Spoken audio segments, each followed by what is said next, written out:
amazing. Oh, thank you. This is your room. If you need anything, I'll be upstairs. Thank you. So, Ms. Please, call me Vera. Hello, I'm Sophia Jessica, and welcome to the Fan Carpet. It's wonderful to have you here, Zach. How are you today? Doing well, doing well. Good. If we go back to the beginning, was there a defining moment for you to get into the film industry?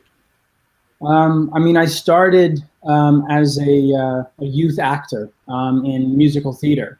And so I guess it just built its way up from there. You know, my interest in film and stage and everything was there from the beginning. So, you know, you have different experiences growing up and stuff. You go to university or business school or whatever you do.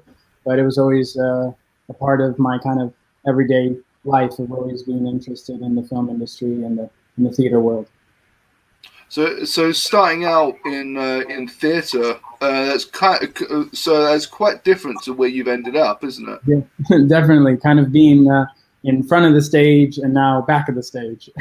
Yeah. And building it. But I had fascination from the beginning of every single part of theater, as well as film and television at a young age. So I was always, curious George with all roles, and then found that my dreams of wanting to help others, etc., was I found it in producing.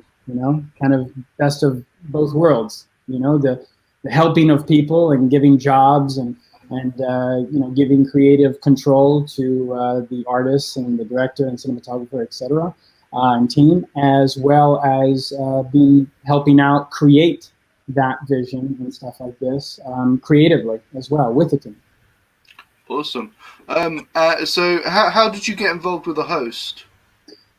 So I was introduced to the kind of rough script, concept of the story and everything, and then adapted it and brought on two script writers, which then we worked together, built it up, and then started building the team. Okay. What can you tell me specifically about your involvement in the production? So I was the film producer and kind of also the executive producer of it all. And when you're doing this is my first feature, first big film, going worldwide, and as an independent film producer, you have to create cash opportunities and production opportunities to make it so that filmmakers and actors are attracted to it, as well as, of course, then the audience. Especially nowadays, we were talking about backstage about Warner Brothers and these big studios and stuff like this. It's really hyped up the production value so much, and demand for quality from people. So for me, what I did was I knew that I couldn't just go and ask for 25 million, 50 million, whatever on the first run of producing a feature. So instead, it was more under $1 million cash, and the rest you raise through sponsorships and things like this. And the biggest production value is your locations, your actors, your costuming, etc., what you see in the picture, as well as the equipment that your cinematographer and lighting and tech team get to work with. So that's what really I was kind of involved with all of that.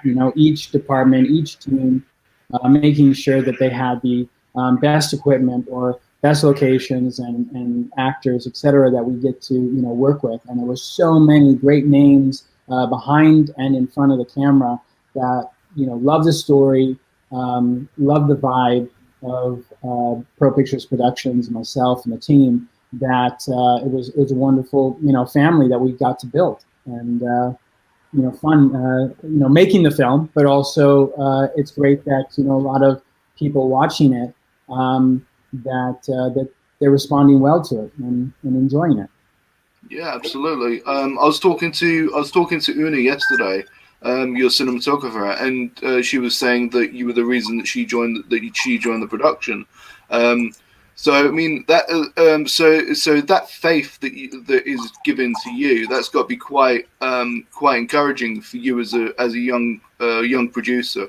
Oh, definitely, definitely. I'm humbled by the whole thing. I find it so amazing that there's so much talent and so much great people that I got to work with and got to collaborate with, and build that family. And Una, definitely so amazing, great talent and great attitude. I think that's the most important thing on a film set. You need to have that great attitude, and finding the right people that will be the right family members, the brothers and the sisters and everything else. So there's not too much fighting, going on. There's always a little bit of drama, a little bit of stress on set, but bringing those right people together makes it so much smoother, so much more relaxed. That's what we did, so it was great. Yeah, absolutely. So, so when working on the film and having that close knit family aspect that you alluded to, what was the atmosphere like on set? Because obviously, when filming, because it's a crime thriller. Yeah. I mean, do you have to, like, when it's very tense when you're tense on filming? Do you keep it quite jovial, like backstage? Well, yeah, I mean, it really depends on the scene and the actor, of course. Every actor responds differently to different scenes that they had to play. I know Mike, for example, when we did, some cellar scenes with him and things. No spoilers, but there's some emotional moments, for your actors and stuff like this. So you keep it really nice and professional and calm. You also want to allow the actor and the crew to look at the scene very serious as well. Give their moment so that they can be in the scene. Because I think sometimes if you're a little bit too jokey on set, and then a person has to do some intense scene, they're not, the audience can see it in their eyes. But if you allow the moment for creativity for, each actor and crew member to shoot a scene, and then afterwards give them that moment, to either go to the side, take a deep breath, come back into it.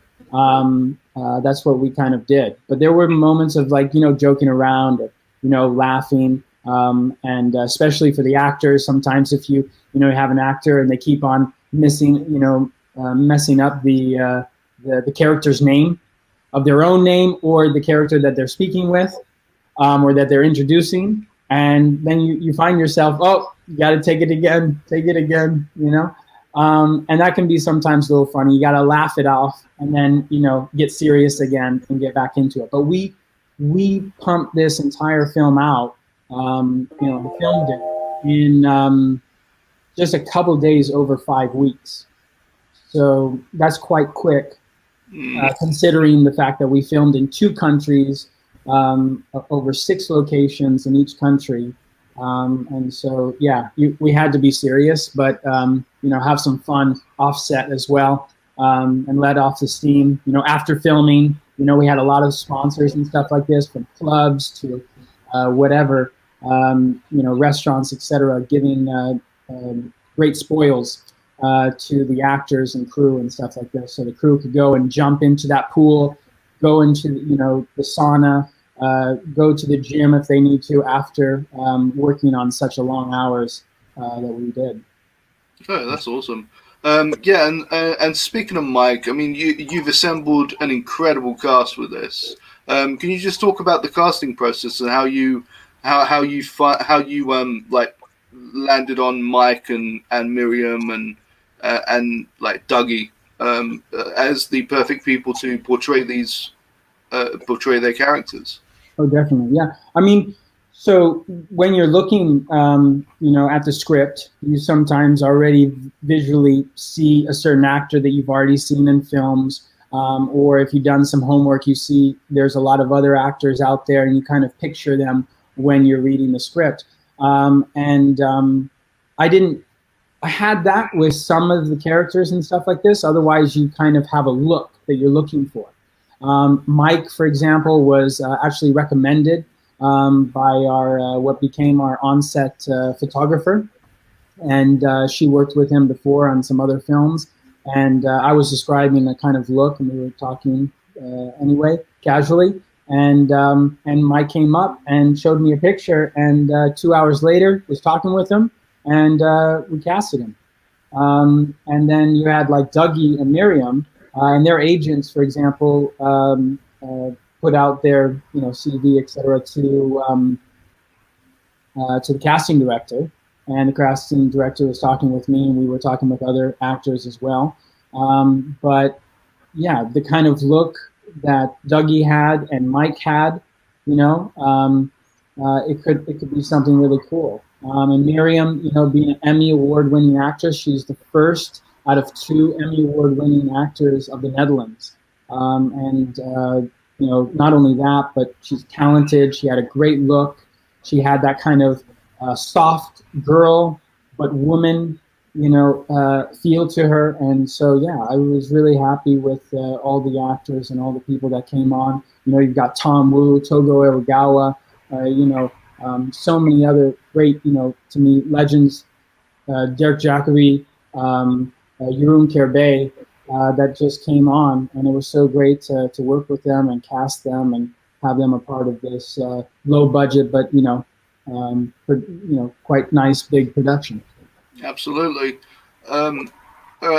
You've worked with obviously you've worked with a great crop of talent. Just there alone, like they're all incredible. They've got like big futures ahead of them. Like with especially Mike and Miriam and Dougie, they've got huge. But Dougie's already got a career in music, but in acting, he'll go far, I'm sure. Do you have a wish list of who you'd like to work with? I mean, to be honest, I started putting it together on this film. A lot of the people that came on this film, even the people that were introduced, like Mike that I didn't know about, it's so great to meet new talents and stuff like this. And then they become a part of your dream team, to want to work with, especially after working with them. But I mean, yeah, definitely there's people like Barbra Streisand and, other great talents out there that, you'd love to work with. You hope to be able to work with before they either retire or stop acting and, move on to other things. But with Dougie, yeah, it was also a great surprise of great talent as well. And I think the audience is really going to see that as well. They see him already as, that pop rocker, on that bass and vocals. But in this film, they'll see that he can really act. But yeah, working with people that I knew as well, Nigel Barber and Swan that came on as well, rising talent as well. But there was a lot of people that, and Derek Jacobi, that's a dream for a lot of people. It's just so wonderful when you have these legends come on set, and they've been on set so many times, and you see the calmness, and they just get straight into it, and their character is just boom, straight away. And you hear it in their voice. You just do one take, and it's wow. Yeah, absolutely. Yeah, Derek, I've been a fan of for a very long time. He's just incredible. Right. So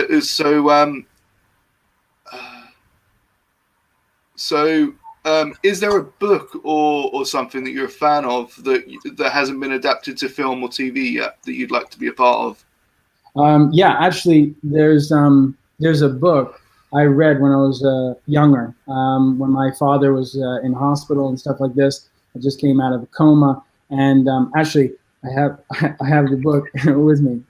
It's this one, The Diving Bell and Butterfly, and it's an amazing book.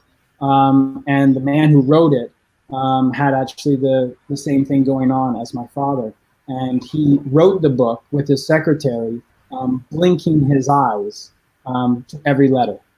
And so that's why it's not really the thickest book, but it's really an intense book and an intense story and an amazing tale. And I think that it would be a really great film, an emotional journey, showing people that, you just never give up, no matter what obstacles come. Absolutely. Is that something that you've optioned? Well, it's things that I'm going after and things like this. There's a lot of different stories out there right now, so just progressing onwards and getting different scripts and different ideas and talking to several different people at the moment. It's a great time for it, besides self-reflection, to get on the phone and talk with new talents and old talents and see what's out there for the future. Absolutely. And so with the popularity of streaming services like Netflix and Disney Plus, etc., what do you think the future of cinema is? I think that cinema will always remain. It's, popcorn and soda pop and the feel of being in a big room with a big screen, you can't beat. You can never have that feeling and that oasis at home. But there is great quality as well in relaxing at home, not having to go outside, and being able to watch something on your TV, computer, tablet, whatever, and just chilling at home with friends and family or yourself watching a film. So I think that both services will grow, and you'll see sometimes, of course, Netflix or these guys go after wanting more people to watch things and their services at home. But I think that cinema and the experience of it and the quality of it will never die. Absolutely. I feel the same way because there's a certain community aspect to watching watching a film in the cinema with an audience, either an audience that you don't know or people that you do know, and everyone seems to get something different out of it. I remember when I took my friend to see Avengers Endgame. I loved the film. She was quite indifferent to it, but we were watching the same film, and it's just extraordinary because like film is subjective, so you won't get the same thing out of it as somebody else will. So it's really great. Cool when you go out of the cinema and you hear the people. For me, being American and stuff like this, and living also in London, and then going out of the cinema or the Odeon or whatever, and then you hear people, oh, that was like a typical like American crap film, and then they go out, but you hear different things, and you'll hear different reviews of the best critics in the world, which are your audience. Yeah. And hearing that is something that's really, really amazing. I look forward to, walking out of the cinema and hearing the critics that I want to hear from, the audience, saying what they think when they're walking out of the cinema that I was able to be a part of.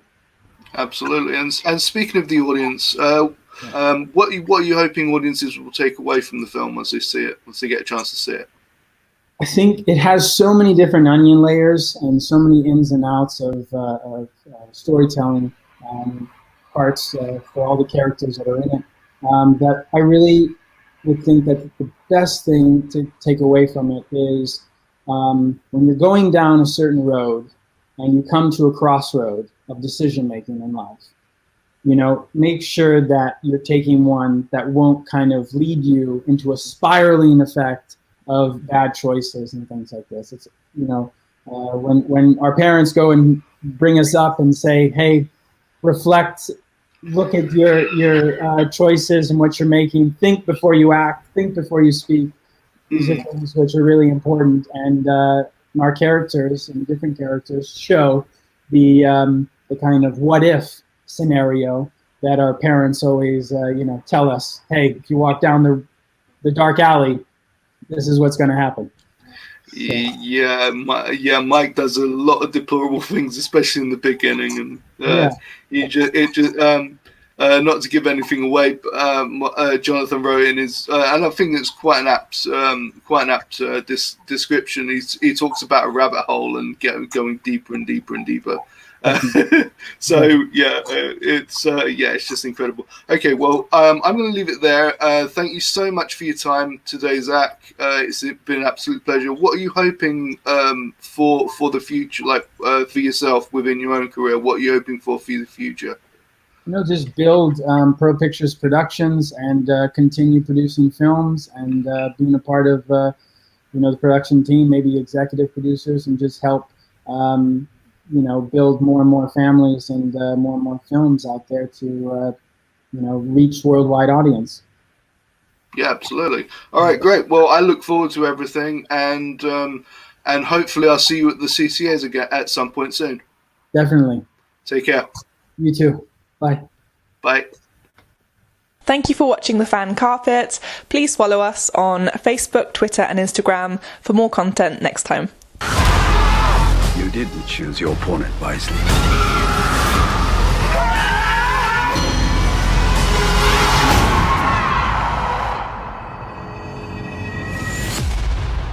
Have a lovely stay.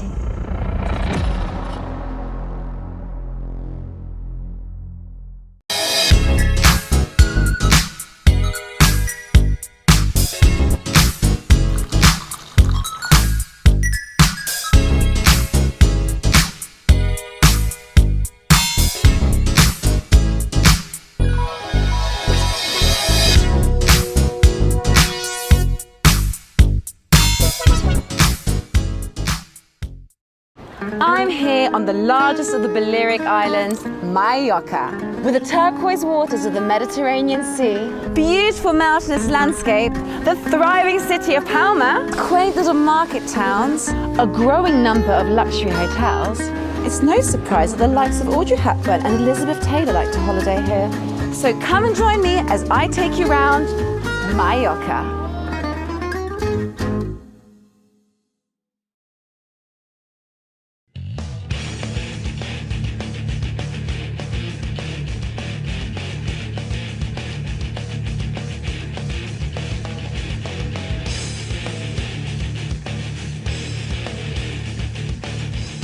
Thank you for watching The Fan Carpet. If you like this video, be sure to click that thumbs up button at the bottom of your screen.